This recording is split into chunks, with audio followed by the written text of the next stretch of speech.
Aujourd'hui, tu vas apprendre à travailler sur les masses. La masse d'un objet, c'est son poids. Un objet peut être léger, comme ce crayon. Il a une petite masse. Un objet peut être lourd.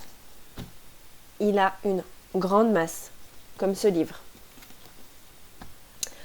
Il va falloir apprendre à utiliser correctement le vocabulaire. Je parle de la masse d'un objet. Lourd, léger. Grande masse, petite masse. Lorsque j'ai deux objets devant moi, je dois pouvoir comparer leur masse. Je peux le faire de trois façons différentes. Première façon, simplement avec mes yeux. Je regarde ce livre. Il est épais, il est grand. Je regarde ce deuxième livre. Il est plus petit, plus fin. Je peux donc imaginer que ce livre-là a une masse plus grande que ce livre-là. Si je veux vérifier, je peux utiliser mes mains. Deuxième technique. Je vais sous-peser chacun des deux livres. Et je vois dans quelle main je sens la plus grande masse. Ici, c'est beaucoup plus lourd. Oui, en effet, le grand livre a une masse plus grande que le petit livre. Pour comparer des masses, je peux donc utiliser mes yeux ou mes mains.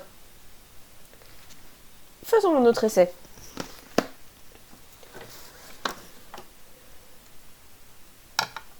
Un œuf, une cuillère.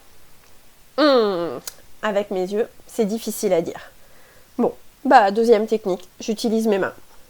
L'œuf dans une main, la cuillère dans l'autre. Oui, c'est l'œuf qui a la masse la plus grande.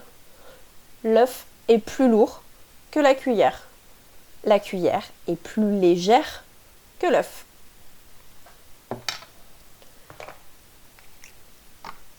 Des cubes. Ils sont tous pareils, ces cubes. Chaque cube a donc une masse identique. Mais ici, j'ai 3 cubes. 3 cubes seront donc plus lourds qu'un seul cube. Je vérifie avec mes mains. 3 cubes, ça a une masse plus grande qu'un cube. Un nouvel essai. 2 fourchettes de dinette. Mes yeux ne savent pas m'aider. Deuxième technique, mes mains. Je suis bien embêtée. Mes mains non plus ne m'aident pas. Je n'arrive pas à dire quelle fourchette est plus lourde que l'autre.